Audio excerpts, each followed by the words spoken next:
Hey YouTube family, what's going on? This is part 2 of the second relationship that I have been in, which was physically, verbally abusive. So, where we left off was where she took my travel documents, my IDs and things like that, and hid it at her mom's house. I know your first question is going to be if I got them back, and the answer to that is yes, I did get them back eventually. I got them back during the week, and when I got them back during the week, I brought it to my cousin's house and had him keep them for me, because I wasn't gonna keep my one of the most important documents in that place with her, because I'm just the type of person, like, you know, fool me once, shame on you. Fool me 600 times, shame on me. So when I got my documents back, the first thing I did was to give it to my cousin. Right? I made it stay at my cousin's house, and I had a sort of like a briefcase type of thing, a safe where I locked it in there, so even he couldn't really get in there unless he picked the lock. You understand? And I was the only person who had the key to that. She made promises in the relationship there and then that she would change, that she would get counseling, that she would go to therapy, etc., etc., etc. Whatever it was that was necessary for me to stay. And these were my demands. My demands was that I was never going to stay if she did not get counseling.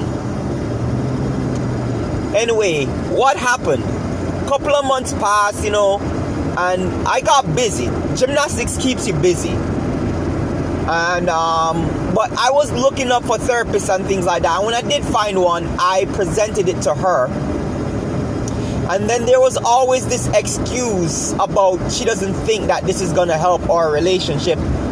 And then I had to remind her that, listen, if you don't do this, I am not staying with you, because chances are this is not the first time you have put your hands on somebody. And I'm not going to allow it to happen a second time. I'm not going to allow you to turn me into a beating stick. You understand? So I presented to her. I let it be known that, listen, I'm not going to let this happen to me. You understand? So, in any case, we went along dandily, you know, where whatever it is, and about 6 months after the first incident, one night I was coming home, and so I basically texted her and let her know I'm heading home and I'm hungry and stuff like that, you know, and she was letting me know what she cooked. She was like, yo, I cooked this and I cooked that, and, you know, I was like, alright, awesome. So I let her know that I love you, you know, thank you for cooking that for me, and blah, blah, blah, blah, blah. And I got home. I ate dinner, gave her thanks for it. I said, you know, thank you for cooking this for me and stuff. But I guess she had a rough day at work. In any case, now, I decided I was going to play video games, because I didn't even know if anything was wrong with her. You know, she didn't express that, you know, she didn't express within, even in her feelings, her outward expressions. She wasn't expressing that she had had a rough day. So I didn't know if there was anything wrong. I was playing video games, and this girl came and just started to wail on me. And wailed on me and wailed on me and wailed on me. So eventually now, I kind of pushed her away, and I said to her, the hell is wrong with you? What are you doing? You know, she's like calling me the P word, calling me all sorts of names, and telling me to do something about it, while still wailing on me, still punching me and stuff. She never kicked me, but she threw a lot of punches. She swung. Now this time I basically guarded myself in terms of like slapping her hands away, making sure that I was like catching every single punches that was coming my way. So this time she didn't really put any damages on me, on my face or on my body and stuff. When I got fed up, I just kind of held on to her hands. And she's like, what are you doing? I'm like, listen, I'm done. Alright? You're going to calm down. I'm going to pack my things. And I am done. So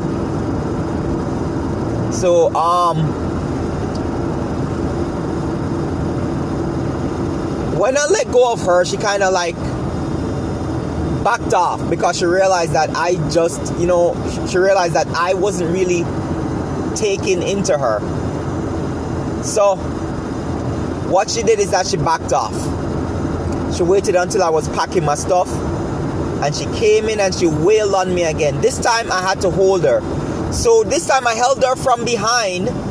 I held both her hands, and then she ended up biting me. She lifted my hand up to her face and she was biting me. But I held on to her regardless. My hand was bleeding and everything, and I still have the bite mark on my hand because she clenched, and she clenched hard. And she bit me. So after she was done biting me, I basically like shoved her away and say, look at this. I'm like, if I wasn't convinced then that I should believe in you, this mark proves I should believe in. So anyway,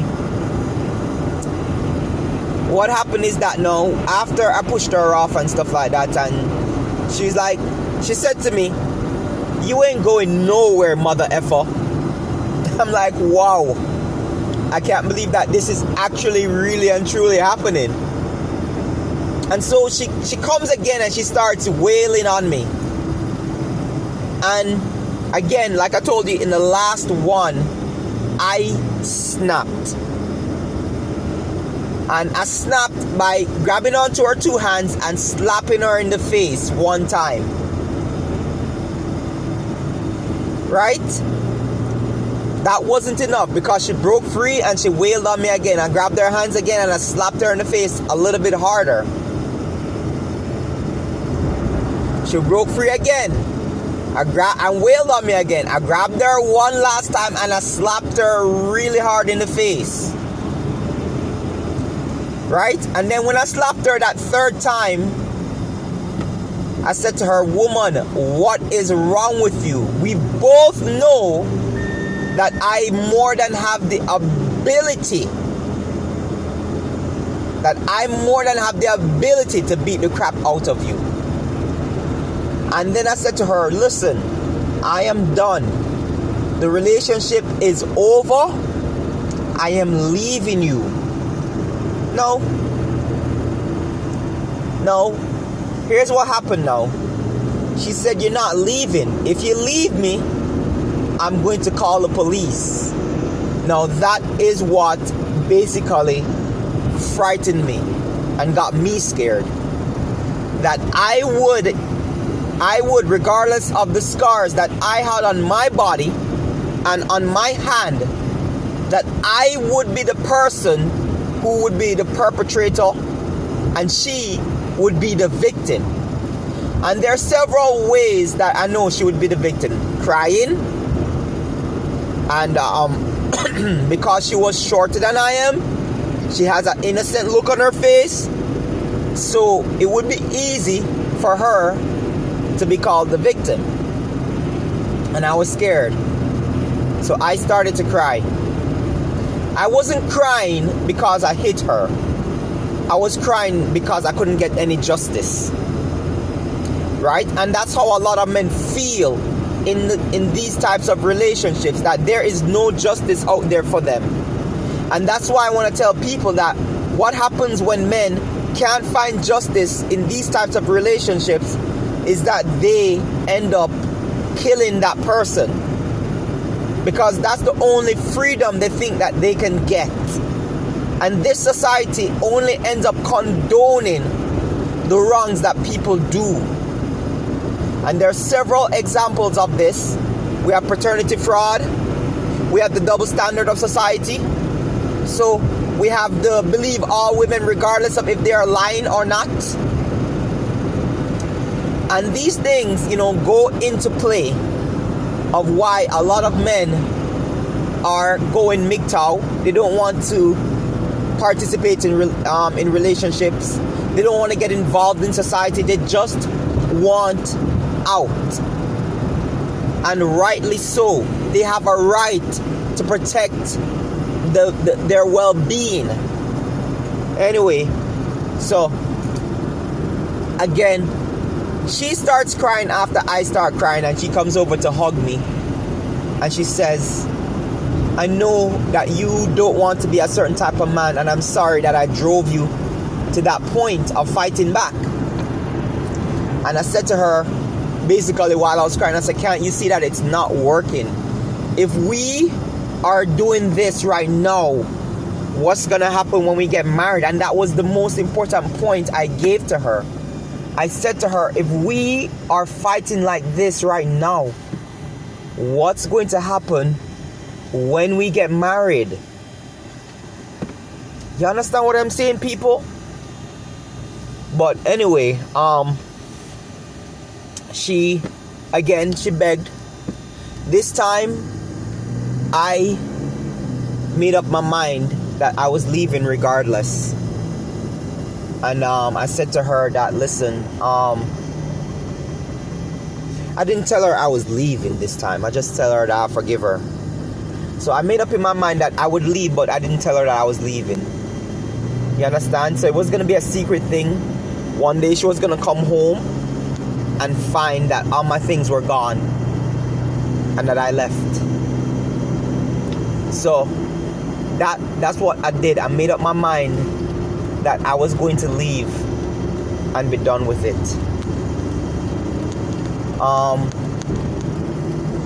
What I want to say is that basically this is just part 2. Part 3 is going to be the conclusion of this second relationship where I experienced abuse. And I'm gonna call this video The Lies They Tell. So anyway, that's it for part 2. I hope you guys watch this video. Comment. Let me know what you're thinking. Let me know what's going through you guys' mind. Obviously you can see that I'm out of the relationship now. I'm much happier. I live with my wife and my daughter, and we have another child on the way. And this is a stern warning to men, especially when you're in an abusive relationship. If you are able to leave as soon as possible, leave.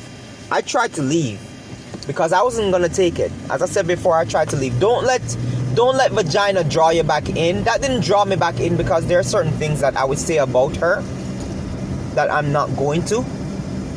But it wasn't vagina that drawed me back in. That drew me back in. Sorry. Improper grammar. It wasn't the vagina that drew me back into her, but that I don't even want to talk about why. But in any case, people, men, if you're in an abusive relationship, leave as soon as you can, whether the sex is good or not. Leave as soon as you can for your own mental well-being. And this is part 2. Take care, people. Enough love and respect. Laters.